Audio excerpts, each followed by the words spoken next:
Edis TV setan ada di hidung. Kata Edis TV setan ada di hidung. Nah, kata Bible Tuhan Kristen itu ada di hidung. Lebih ke jam mana? Ada Tuhan atau setan? Mana dalilnya? Kata kalau Edis TV harus ada dalil. Ada setan di hidung orang muslim. Kayak mana sih Edis TV? Kebetulan Edis TV itu satu hati sama Tuhan. Iya, si butar-butar kan? Tidak buta loh. Tapi dia nggak mengimani Yesus itu sebagai Tuhan. Siapa bilang loh? Videonya. Ada setan di hidung orang muslim. Sebentar. Ada. Lah aku mau nyanyi, boleh toh? Oh, sebentar lah, ini kan kasih tunjuk data. Kenapa kamu? Ya udah tunjukkan. Bentar ya. Udah tunjukkan ya.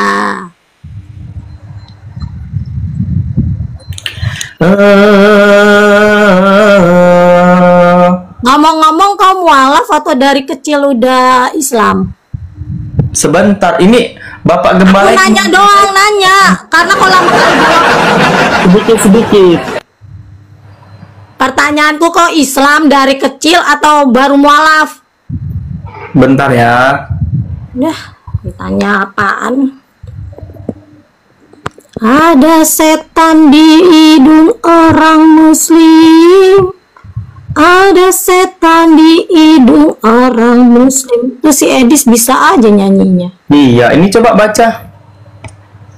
Kau bilang aja di mana? Aku ada Alkitab. Bukan di Ayub. Gitu-gitu. Ayub 27. Ayub 27. Iya. Ayub 27. Bacakan tolong. Ayub 27 ini. Aku buka dulu Alkitabku. Aku tanya nih sambil aku buka. Kau ya, muslim silakan. dari kecil atau mualaf? Dari kecil muslim atau mualaf? Dari kecil mualaf. Oke, silakan.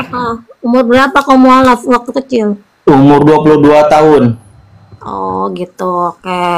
Cuma bukan kecil. Kayak mana? Makanya aku bilang pendidikanmu pun terlihat. Iya, Kau baca. bilang kok kecil. Tolong Adinda bacakan. Tolong baca. Kok nggak sabar kali orang Islam? Ayub berapa? Ih, pengen kali aku sentil hidungmu ya. Dikasih tahu Di tadi. sini nggak ada setan di hidungmu yang kusentil supaya setannya keluar. Baca Ayub 27. Ayub 27 nomor 3. Nih aku baca ya. Selama nafasku masih ada, selama nafasku masih ada padaku dan roh Allah masih di dalam lubang hidungku. Terus ya betul dong, roh Allah ada di dalam roh Allah. Pertanyaan saya, maksudnya Baca dulu. roh Allah ada di dalam hidungku. Di dalam hidungku. Di dalam hidungku. Berarti Tuhanmu di mana? Roh Allah ada. Iya, roh itu Tuhan atau tidak? Roh itu Tuhan atau tidak? Roh Allah ada di dalam hidungku. Oke, roh Ya Allah. bagus dong. Iya. Roh Allah yang ada dalam hidungku lah.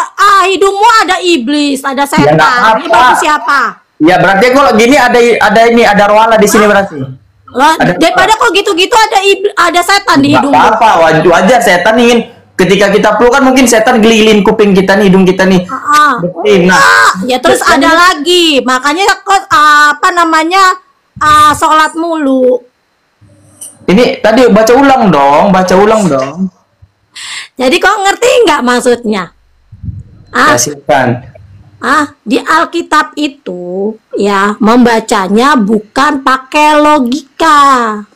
Jadi doktrin. Bukan doktrin beda, harus pakai nalar. Oke, yang dikatakan lubang itu apa? Kenapa? Yang dikatakan lubang itu di mana? Yang dikatakan lubang itu di mana maksudnya? Yang dikatakan lubang hidung di mana? Lubang hidung di sini. Ini lubang hidung. Terus berarti ada hidung. Pertanyaan saya, kau bernafas melalui apa? Bernapas melalui paru-paru. Dih, bego kan? Lah, jadi Bernafas melalui paru-paru. jadi kamu bernapas Dari melalui apa? mana bernafas melalui paru-paru? Jadi apa? Bernapas melalui apa? Kok makanya kok bukan makanya kok benar kok dibilang tamatan Teman-teman SD kan kau benar kelihatan kau tamatan SD.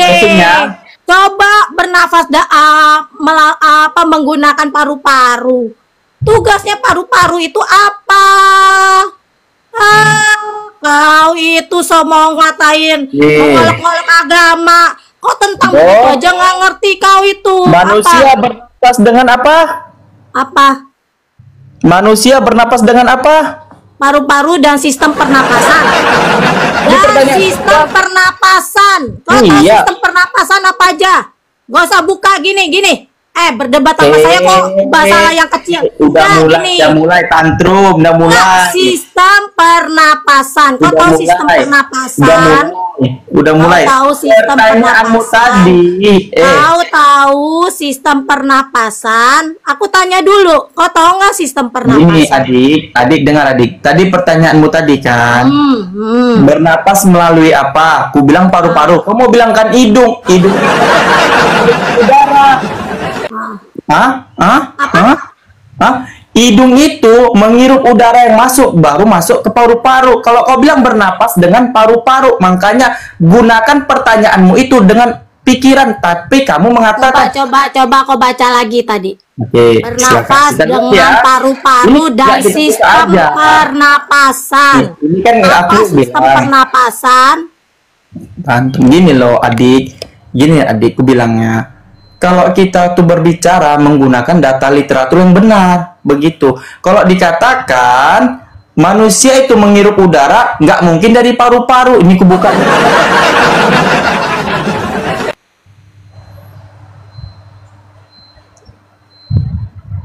Nah, ini baru melalui hidung. Nah, begini adik, ketika inilah harus belajar satu-satu nih. Manusia menghirup udara melalui apa? Hidung dan mulut. Jeder. Jadi bilang adik, itu kalian itu imannya itu di bawah standar rata-rata tergantung kebutuhan. Jadi pada dasarnya umat 1 Korintus 4:10. Tahu nggak kamu? Coba baca 1 Korintus 4:10. Coba silakan baca. Tengok lubang hidungnya tuh ada roh di situ lubang hidungnya.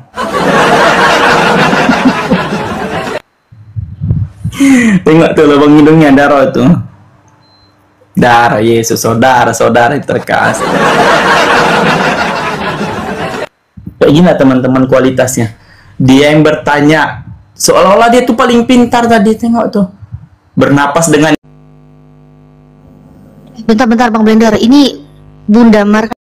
Jadi gitu Pak Pendeta. Depan saya ini tidak ada pendeta yang bisa berbohong dan menipu umat Islam Pak. Di sini kami yang penting jujur, bukan pendetanya yang penting. Pakai nalar lah kalian ini. Loh, pakai nalar lah saya. Sejak kapan Bapak pakai nalar? Tuhan Bapak aja mati. Bernalar nggak itu Tuhan mati? Masuk nggak dalam naluriah manusia kalau Tuhan mati? Definisi kan dia Tuhan bangkit apa? pada hari ketiga. Coba. Mati nggak? Mati nggak? Bangkit. Mati nggak? Mati ya nggak? mati. Yesus kemanusiaannya yang mati. Kemanusiaannya yang mati. Oke, kalau gitu Bapak ditebus manusia. Allah. Katanya yang mati manusia, yang nebus juga Allah. Gimana ini? Yang mati manusia, yang nebus Allah. Yang mana yang benar nih Pak? Katanya yang mati manusianya. Gunanya dia mati kan menebus dosa Bapak. Bapak yang memperkodoh orang, Bapak yang ngintipin janda-janda mandi. Yesus yang disalahkan, dia yang mulut ini Rifa. Pendeta itu jangan berbohong depan Unirifa. Nggak bisa, saya mahasiswi tercerdas di kampus saya, kata dosen saya. Gimana saya percaya kalian punya keselamatan? Nabi kalian aja masih didoakan. Lah, Tuhan Anda juga didoakan kok. Bahkan Bapak juga didoakan. Mana bisa orang Kristen berdoa untuk orang mati? Nggak ada itu. Saya tunjukkan kebohongan pendeta menipu Unirifa. Apa kata orang di surga?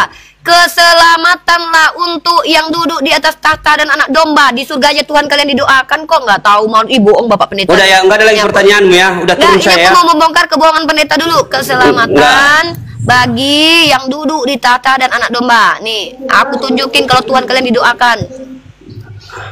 Oke lah ya. Jangan kabur dulu Pak Pendet. Nggak ada apanya. Enggak, Bapak jangan berbohong. Bapak berdusta di sini. Bapak nggak ada bobot kualitas ini debatnya. Bapak takut nih, Wahyu 7 nomor 10 sampai 17 nih. Pendeta jangan dusta depan saya, kita butuh kejujuran. Wahyu 7 nomor 10 sampai 17 nih. Dan dengan suara nyaring mereka berseru, keselamatan bagi Theos yang duduk di atas tahta, bagi anak domba. Udah di surga, udah selamat, masih didoakan. Tuhan macam apa ini? Kenapa berdusta depan saya? Nggak bisa lewat depan kami umat Islam berbohong kalian Pak Pendeta. Sok-sok baik di depan padahal mau menghujat Nabi Muhammad. Tuhan lu mati, bangkit gunanya nggak ada buat peradaban. Nabi gue tertulis nomor 1 menurut Michael Hahad mempengaruhi peradaban. Mending Nabi gua meninggal belum bangkit tapi berguna daripada Tuhan bangkit mati lari ke surga nggak ada guna buat peradaban Pak. Jangan depan saya berbohong. Ya lanjut. Oke. Halo Viro. Stikernya. Oke pagi. Open cam lah. Terkejut pendetanya. Waduh, ternyata ada orang Islam yang tahu ketahuan kebongkar kebohongan aku. Ternyata Tuhan. Jangan nyimak ajar dulu lah, Ge. Jadi gini teman-teman ya, kalian kalau ditanya baik-baik jelasin aja baik-baik. Kalian kan pendeta. Maka Kalian dulu, lihat uni Piro dulu ya. Greg geser Sebentar dulu, sebentar. stikernya deh. Oke, siap. Gitu teman-teman ya, depan saya, depan para apologet, jangan kalian berbohong. Kenapa? Kami bongkar kitab kalian. Katanya Nabi kami didoakan, Tuhan kalian saja didoakan, padahal sudah ada di surga. Bayangkan loh, Tuhan yang sudah duduk nongkrong di surga masih didoakan, masih diselawatkan. Dan kalian memprotes Nabi Muhammad yang diselawatkan sementara beliau manusia. Nggak malu kalian menurunkan derajat Tuhan kalian yang sama dengan Nabi kami? Kalau kami masih asik aja, suatu kebanggaan bagi kami Tuhan kami disetarakan dengan Tuhan kalian. Gitu. Kok pendet kok berbohong sama saya? Saya cuma pengen nanya ke Kristenan kok. Sulit saudara. Kalau sudah menjadi Kristen saudara, tidak jujur depan kami sulit. Ya. Dan bayangkan teman-teman ya, mereka mempertanyakan Nabi kita yang wafat padahal Abraham wafat, Musa wafat, dan hanya Elia dan Henok yang ke surga. Apa hebatnya? Apa hebatnya Tuhan yang mati dan bangkit? Coba saya tanya, apa hebatnya Tuhan mati dan bangkit itu gunanya apa? Buat kampung halamannya sendiri tidak ada gunanya. Contoh, di Yerusalem tidak ada peradaban baik di Yerusalem sejak ada Tuhan lahir di situ.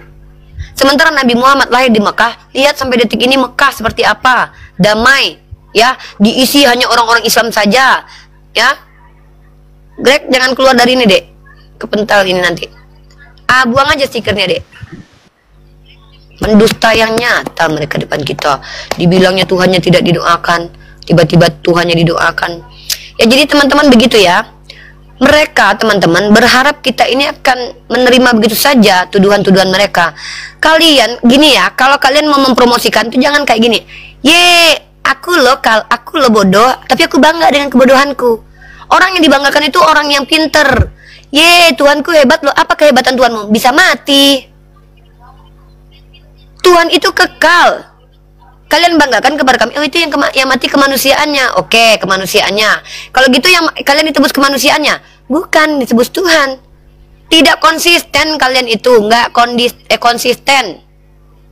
Ya, pendusta kalian itu, pembohong. Sekali kalian buka mulut langsung bohong. Kita tanya, kamu siapa? Anak Tuhan. Ngakunya anak Tuhan.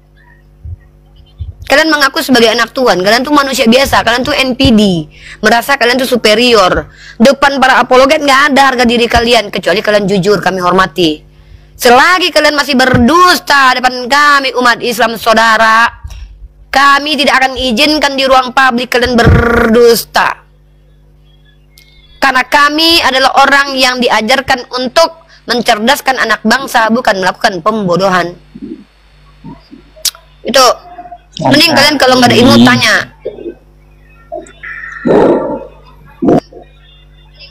Viro, kamu belajar aja Viro ya. Teman-teman yang Kristen, kalau kalian merasa punya ilmu, mau pendeta kek, mau apa kek namanya itu, mau apologet kek, evangelis kek, silakan. Kami dengarkan kalau kalian ngomong, tapi jangan bohong. Ya, jangan berbohong. Ditanya itu apa bedanya bapak dengan anak, bolak-balik ngejelasinnya. Kecuali kalian pakai gini, maaf ya Unirifa, yang penting kami percaya hal seperti itu. Saya hargai kalian. Giliran kalian membohongi kami, nggak lewat depan kami, ya, begitu. Tidak pernah umat Islam diajarkan menghujat sembahan orang lain.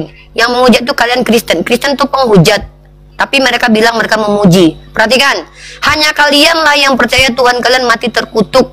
Coba saya tanya, ada nggak agama yang menumbalkan Tuhannya buat kesalahannya? Ada nggak?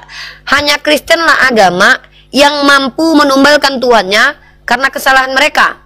Hanya Kristenlah yang punya Tuhan yang plus saat bersamaan terkutuk.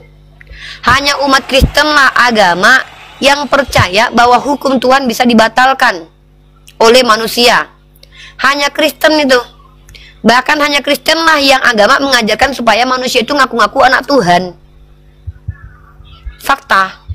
Silakan kalian naik bantah saya. Kalau kalian merasa benar dan lebih jauh pengetahuannya daripada saya menunggu kalian membantah saya. Tapi jujur, giliran disuruh, kalian kan disuruh menginjili, injililah seluruh makhluk. Giliran ditanya agamanya nggak mampu menjelaskan. Giliran nggak mampu menjelaskan langsung nabimu kan mati. Apa urusannya nabi saya mati? Emang nabi-nabi semua udah rata-rata meninggal? Kenapa emang? Emangnya murid-murid Yesus semua bangkit diajak gitu ke surga? Mati semua. Matius mati, Markus mati, Lukas mati, Paulus mati nggak bangkit. Kok membanggakan Tuhan mati bangkit? Tuhan mati aja udah suatu kehinaan bagi kami, gitu. Hanya iblislah yang mengajak supaya manusia merasa setara dengan Tuhan. Hanya iblislah yang mengajak supaya manusia tidak mengikuti apa yang diperintahkan Tuhan. Hanya iblislah yang menghembus-hembuskan supaya manusia merasa lebih hebat daripada yang lainnya, merasa superior. Kau tenang aja, kau anak Tuhan, kau pasti masuk surga. Hanya iblis yang mengiming-imingkan masuk surga tanpa berbuat baik. Iblislah bapak kalian, karena kalian menginginkan kematian Yesus. Yohanes pasal 8, 37, 40. Gitu. Begitu anak bunda ya. Silakan dinaikkan yang lainnya. Oke. Viro, udah banyak yang bawa nih. Kenapa kek?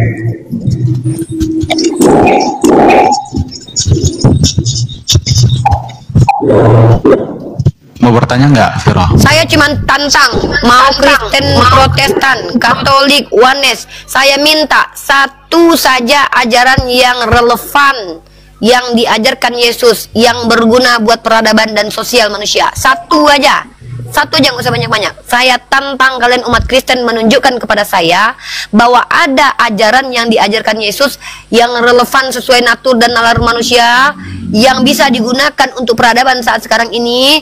Tunjukkan kepada saya mana ajarannya, satu aja. Saya cuma tantang. Kalau Nabi Muhammad ada banyak. Bahkan ajaran perangilah orang-orang yang memerangimu itu digunakan oleh setiap negara tanpa sadar.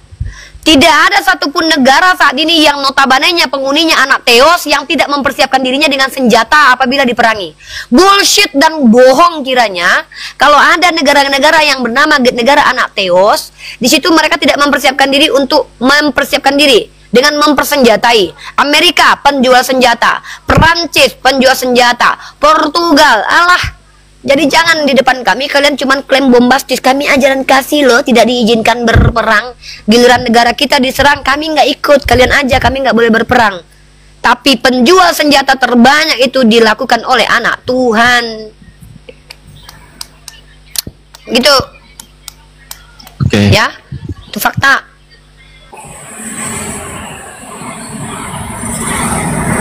Oke. Bang Asran, open cam. Oke. Wait a minute. Oke, siap. Halo Bang Abbas. Turun dia lagi. Stikernya di mata Uni deh. Di Uni sih ngeliatnya stikernya di muka Uni. Greg, aku turun.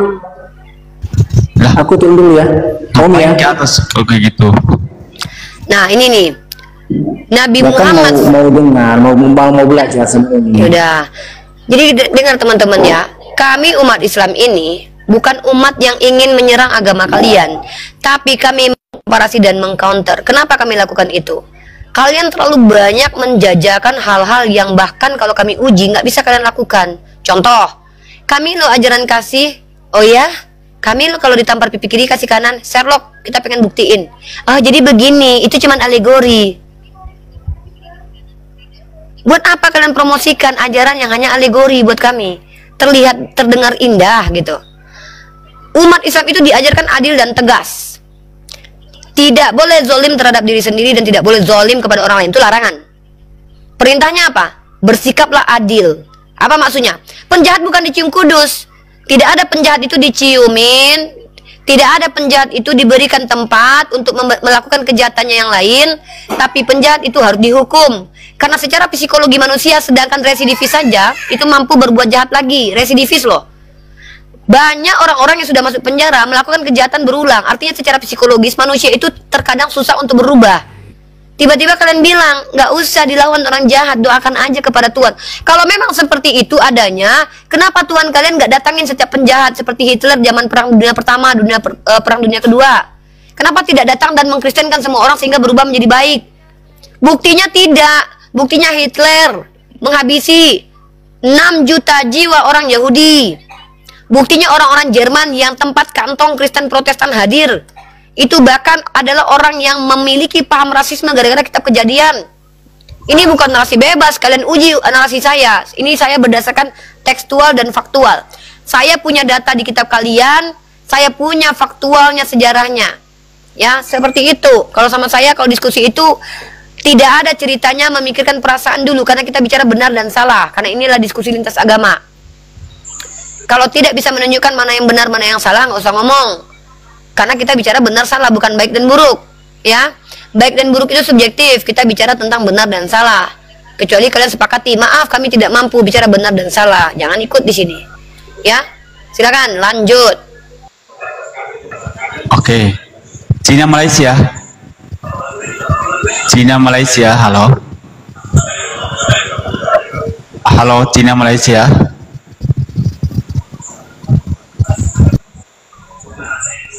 Kalau dia 3 kali dipanggil, turunkan aja. Perhatikan baik-baik. Di sini komat Islam, kalian boleh menginjili. Asal jujur. Kami kasih kesempatan kalian menginjili asal jujur. Jujur itu maksudnya apa? Minimal kalian kayak orang Marsion atau orang Wanes lah. Tuhanmu manusia, iya, oke, nggak usah berdebat lagi. Tuhan Bapak dengan Tuhan Anak beda, iya, karakternya beda, ya udah, nggak usah debat lagi. Tapi jangan ngakunya 3, makan bakwan 3, ngakunya bayar 1, nggak. Di sini namanya pembodohan itu. Depan kami ini kejujuran yang paling penting. Kejujuran diutamakan. Bicara itu ada fakta dan data, ada data dan fakta. Karena di sini tanggung jawab kami besar kepada Allah dan kepada negara. Negara mengajarkan untuk mencerdaskan anak bangsa. Ya. Naik ke atas pris, kalian yang diizinkan bohong dalam 3 hal. Oh betul. Pertanyaanku, kalau kau bohong emang kenapa sama Yesus? Dihukum kau di dunia sama Yesus? Tunjuk sama aku apa hukuman bagi pendusta di dunia. Kau bersundal, kau ya siapa namamu? Pris. Pris, kalau kau tidur berdua dengan ayahmu kandung, berhubungan seksual. Pertanyaanku, apa hukumannya di dunia? Apa hukumannya dari Yesus? Nggak ada. Bahkan Yesus pun membiarkan pesundal lepas, nggak dihukum. Artinya itu nggak masalah. Kalau kalian bilang masuk neraka, ayo naik ke atas ini, mari kita uji. Apakah betul orang Kristen kalau bersundal dengan ayah kandungnya dan bapak kandungnya itu masuk neraka? Jujur saja sama saya, ya, gitu. Kita bicara ajaran. Kalian umat Kristen di sini boleh menginjili kami. Kalian boleh mengajarkan kami ilmu pengetahuan dari kalian. Boleh kami berikan tempat, tapi tidak kami izinkan kalian berdusta dan mendustai publik, ya. Yang awam bertanya saja, yang berilmu silakan sama saya. Naikkan jadi 2, saya hatuha dengan mereka. Lanjut, Greg. Assalamualaikum warahmatullahi wabarakatuh. Waalaikumsalam warahmatullahi wabarakatuh. Ya, lanjut. Oke, halo. Ini aja nggak apa-apa nih kan? Ya, aman. Ini aja ya. Oke. Halo Mama Dika. Banyak kepencet ya. Assalamualaikum. Muslim.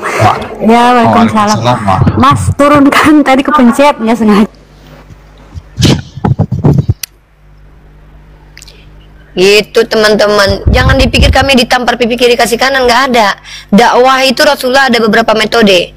Dakwah Rasulullah itu pada dasarnya lembut, lemah lembut, Tapi Rasul kami juga adalah panglima perang. Kami diizinkan memerangi orang yang memerangi kami. Kami tidak mengizinkan didustai, dan kami tidak diizinkan membiarkan orang-orang mendustai orang lain. Ya, seperti itu. Dan kalaupun kalian punya kesempatan, punya ilmu untuk membantah, menyatakan saya salah, saya tunggu. Kalau seandainya kalian mampu mengatakan saya salah, kalian katakan saya salah, dan saya ternyata betul-betul salah, ada data dan fakta, saya tidak akan lagi mengatakan Kristen salah. Asal kalian bisa tunjukkan fakta dan data bahwa ada yang benar di Kristen, minimal konsistensi antara doktrin dengan ayat, konsistensi antara faktual dengan dalil. Kenapa? Teori kebenaran itu ada berapa? Ada 9. Ya, teori kebenaran itu ada 9. Yang pertama adalah korespondensi, yang kedua adalah coherence. Ya 9. Kita bawa 4 aja dulu. Coba tunjukkan bahwa apa yang kalian sampaikan itu terkorespondensi secara fakta. Contoh, agama kami ini loh agama kasih. Ayo kita uji. Gitu ya. Silakan naikkan lagi Greg yang mau naik.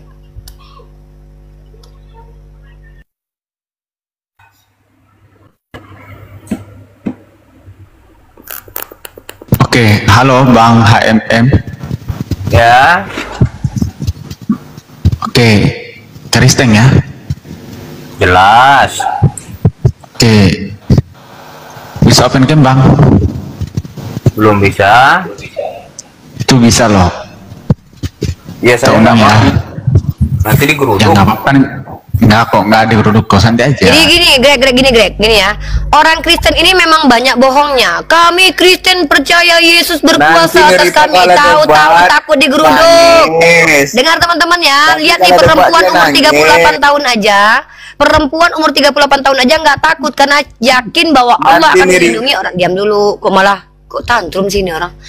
Ini orang Kristen, gampangnya lambang salib, diajarkan pikul salib, tapi takut digeruduk. Bahkan dia yakin Tuhannya tidak mampu berbuat apa-apa. Bahwa sebenarnya secara psikologis ketika dia takut digeruduk, artinya dia mengakui Tuhannya tidak mampu melindungi dia.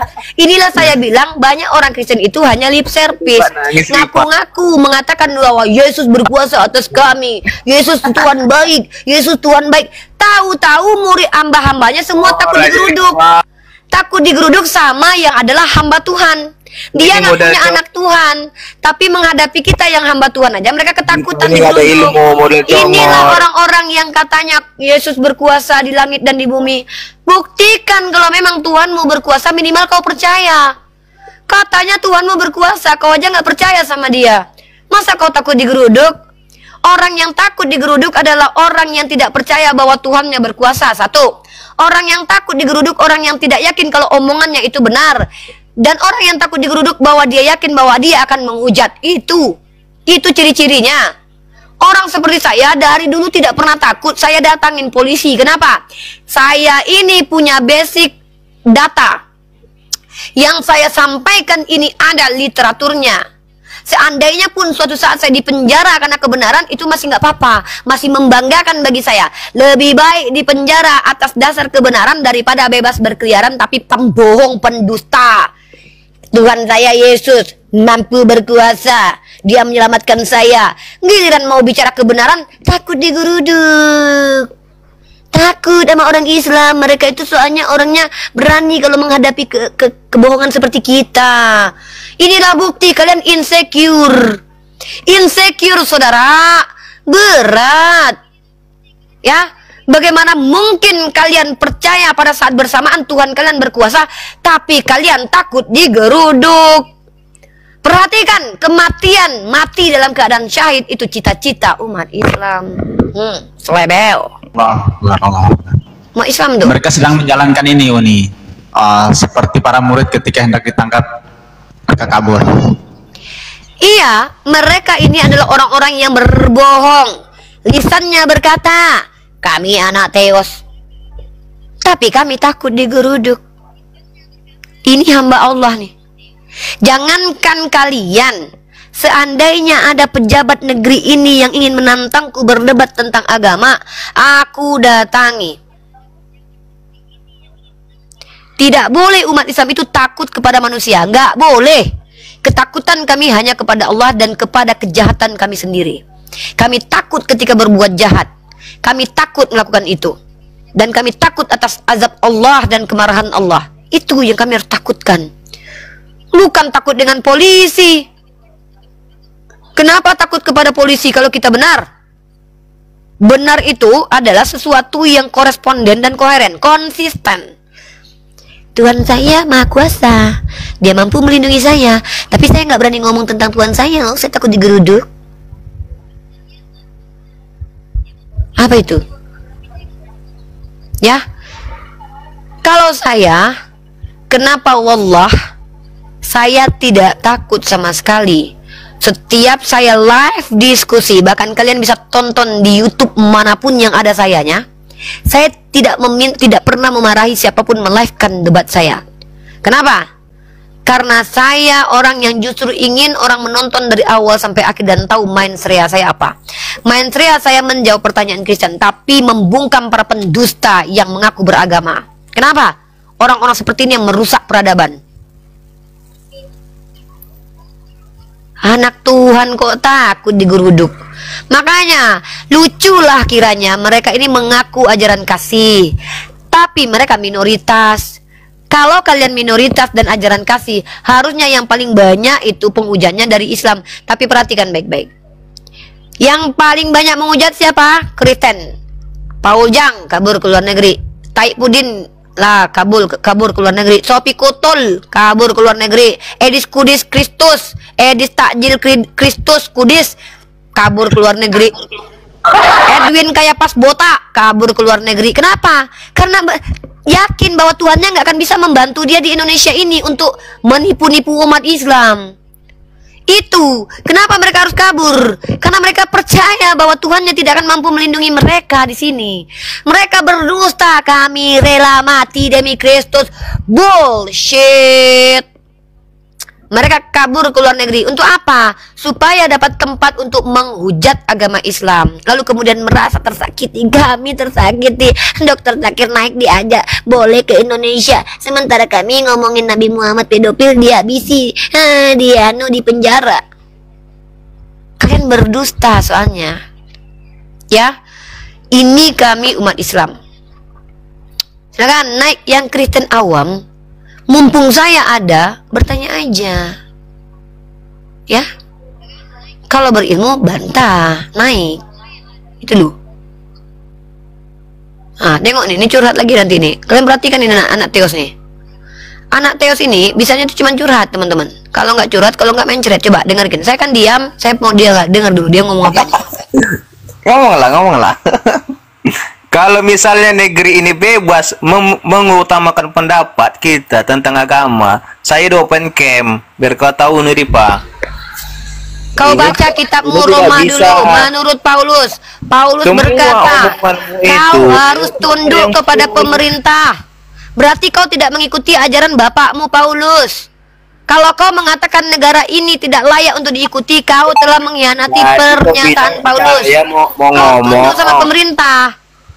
Kalian ini nggak tahu, kau tuh nggak tahu diri. Pertama, kau tinggal di mayoritas Islam diizinkan untuk bebas ya, bebas bersuara. Kalau kau merasa mayoritas Kristen lebih hebat, pindah ke Burundi, bre. Pindah ke Burundi biar dipotong kuping kau karena kau beda denom dengan mereka. Tenang, gantian. Kau boleh bicara, asal kau bertanya. Kalau kau di sini berkuar-kuar nggak ada ini, nggak usah. Boleh gantian ngomong. Kalau kalian umat Kristen merasa Indonesia ini tidak nyaman lagi, kenapa masih munafik? Kenapa masih betah di Indonesia? Kan bisa pindah ke Burundi, minta tolong sama pemerintah kita. Oh, pemerintah nggak nyaman kami tinggal di Indonesia, tolong fasilitasi kami pindah ke Burundi. Burundi adalah mayoritas agama kami Kristen, kan enak. Saya ngomong. Kamu cuma bertanya aja di sini loh. Oh, bertanya boleh. Arti saya tidak boleh menjelaskan tentang kitab saya ya? Boleh, asalkan kau jelas. Kredibilitasmu apa menjelaskan Bible? Pendeta kah? Evangelis kah? Teolog kah? Saya Kristen, bukan pendeta. Berapa lama belajar? Oh, berapa lama? Dari saya kecil saya udah pendeta Kristen. Apa ayat favoritmu? Banyak. Satu aja. Satu aja? Sebutkan pasal ayatnya. Bentar ya. Macet, saudara, ngecek dulu, saudara. Katanya sering baca Bible, tapi ayatnya aja nggak tahu yang dibaca yang mana.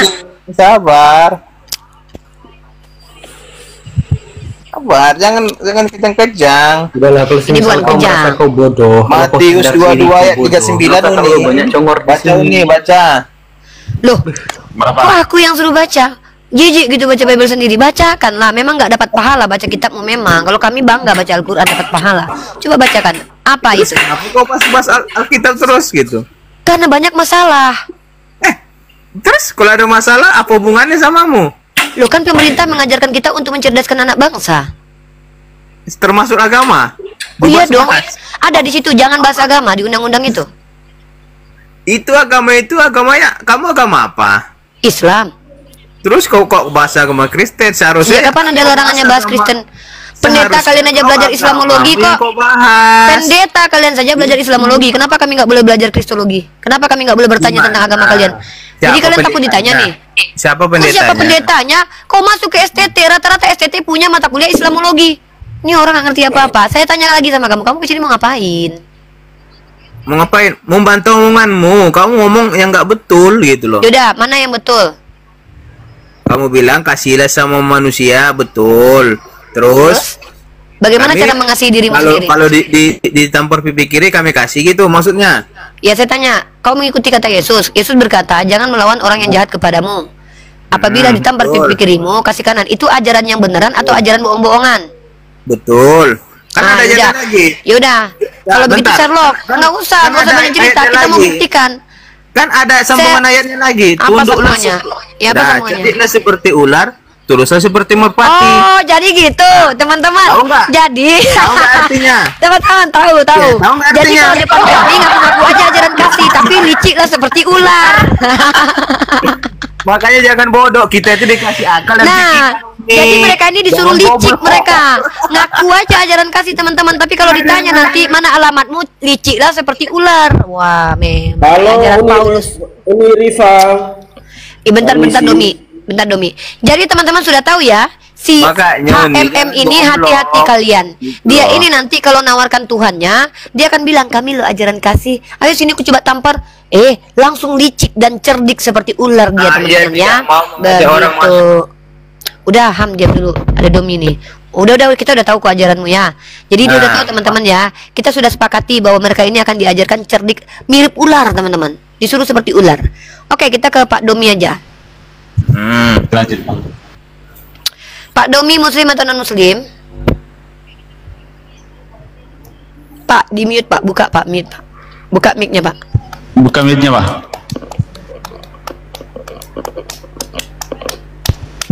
Buka mic-nya Pak. Mic-nya masih ke mute Bang.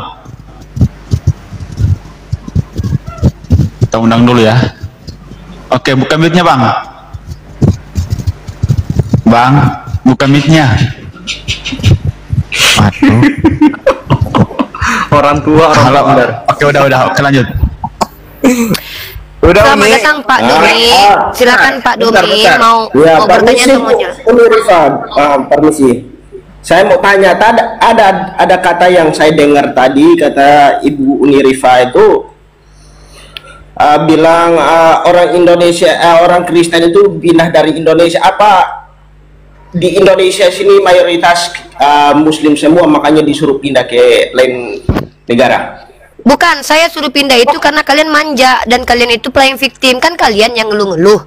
Kan yang mengeluhkan kalian. Di Indonesia kami nggak dapat bersuara. Makanya saya nggak berani open camp. Anda dengarkan dulu kawan Anda Kristen ini. Dia yang bilang bahwa di Indonesia ini dia tidak dapat tempat bersuara. Dia bilang Indonesia nggak adil. Kan munafik. Mengaku negara tidak adil tapi mereka tetap betah tinggal di Indonesia. Maksud saya tuh konsisten lah. Laki-laki itu yang dipegang itu omongannya. Kalau sudah tidak sanggup tinggal di Indonesia kan bisa pindah. Tapi kan tetap juga di Indonesia. Berarti itu munafik namanya. Saya bilang begitu. Saya bilang kalian kalau yang mengatakan negara ini tidak adil, negara ini sudah tidak layak lagi dihuni, ngapain tetap tinggal di Indonesia? Pindah aja. Kalau bisa bahasa agama itu bebas. Kau lah yang bikin undang-undang kan? Kayak gitu kelakuan. Kalian ingin merubah undang-undang. Kalian itu orang yang ingin merubah undang-undang. Kalian itu orang yang gampang makar. Kalau saya terima aturan negara, seandainya negara mengeluarkan keputusan nanti tidak boleh lagi setiap orang beragama membahas agama lain, saya orang pertama yang akan mundur loh. Saya tidak akan lagi membahas agama orang lain kalau sudah ada aturannya. Karena saya mengikuti aturan negara sesuai dengan perintah Nabi saya. Ikutilah ulil amri. Saya akan ikuti itu. Saya bukan orang yang sok-sokan saya lo patuh sama negara. Giliran dia nggak dapat tempat, negara kita nggak adil. Negara kita manja, cengeng. Makanya saya tanya, kalau memang kalian merasa negara ini tidak adil kepada kalian, ngapain kalian betah di sini? Kalian kan bisa minta tolong sama anak-anak Teos yang lain untuk memfasilitasi kalian. Katanya pengasih penyayang semua. Minta tolong pindah ke Burundi tuh. Burundi kan tempat mayoritas Kristen. Bukti kalau kalian itu berbohong. Kalian tuh sebenarnya tenang, nyaman tinggal di Indonesia. Tapi kalian cuma pengen menghujat agar kalian menghujat lalu kami biarkan. Itu yang kalian minta sebenarnya. Itu yang tidak bisa. Iya, iya. Terus kalau menurut Ibu ajarannya Ibu itu bagus, ajaran Muslim itu bagus. Ini bagus. Makanya, pertanyaannya nih. Ya. Baik Bapak, mulai saya. Kalau begini kan udah gembala kan bagus. Baik Pak Domi, saya mulai ya. Kita diskusi. Perhatikan Pak Domi baik-baik omongan saya, disclaim saya. Disclaim. Kita adalah umat beragama yang diizinkan di Indonesia ini untuk menganut agama masing-masing, betul? Iya, betul. Secara kebernegaraan dan secara sosial, kita diizinkan mengimani bahwa agama kita benar menurut kita, betul? Betul. Tapi kalau kita bicara tentang definisi kebenaran, apakah kita bisa bertanggung jawab ketika mengatakan agama kita benar? Mampukah kita membuktikannya sesuai dengan definisi kebenaran? Pak Domi mampu melakukan itu? Mampu? Mampu. Oke. Mari kita berdua saling menguji, oke? Coba Pak Domi jelaskan dulu pendapat Pak Domi terkait tentang definisi kebenaran kepada kami umat Islam dulu. Biar kami ikuti, silakan. Apa yang disebut dengan kebenaran itu menurut Pak Domi? Monggo.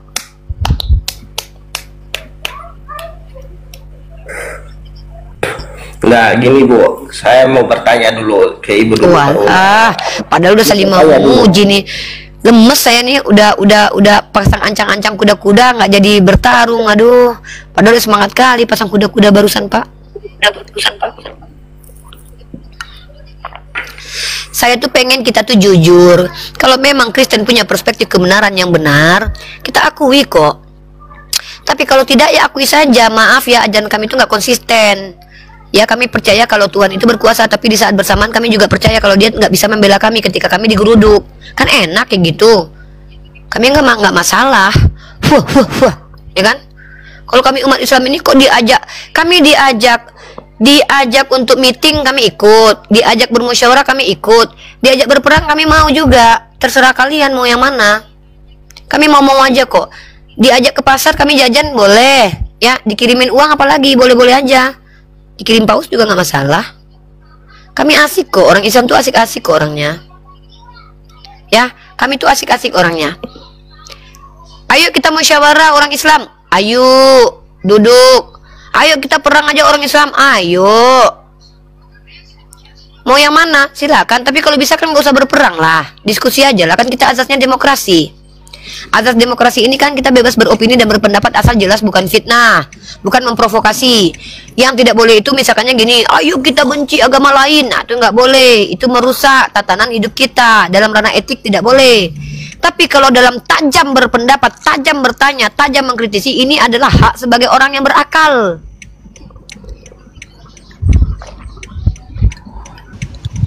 Oke. Lanjut.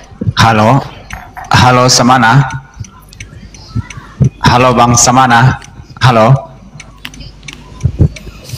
Bang Samana. Bang Samana, halo. Samana. Simini. Sepertinya Muslim beliau Bang. Aku cek dia punya VT. Mungkin kepencet kali. Simini. Kami mah asik teman-teman. Ajak karaoke kami mau. Ayo menyanyi kita. Ayo nyanyi kita. Jadi kalian itu jangan kalian berharap ketika kalian menghujat Nabi kami Tuhan baik nggak ada. Jangan berharap ketika menghujat nabiku, menghujat Tuhanku, aku akan berdiam diri. Tidak akan, saudara. Aku tidak akan melakukan penghujatan balik.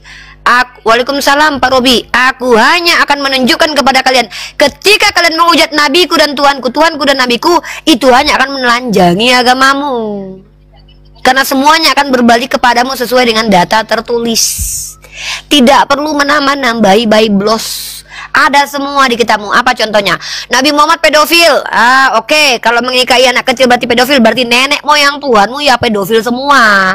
Orang Yahudi boleh menikahi anak umur 3 tahun. Datanya ada. Muhammad mengambil menantu.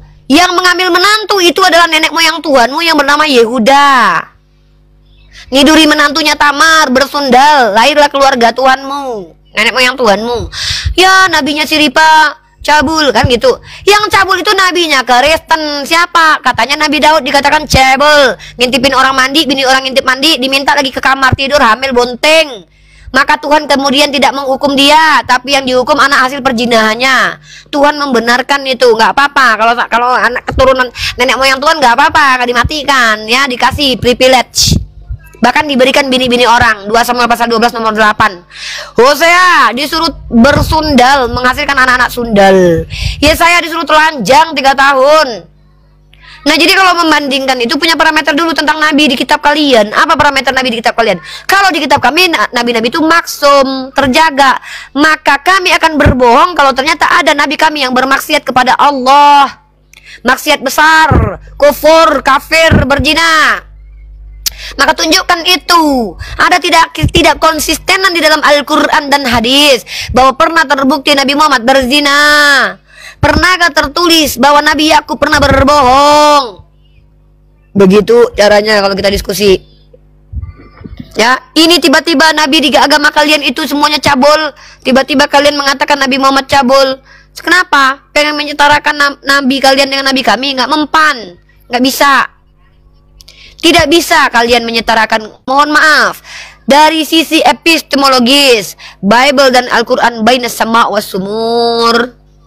Ya, bainas sama was sumur. Dari sisi ontologi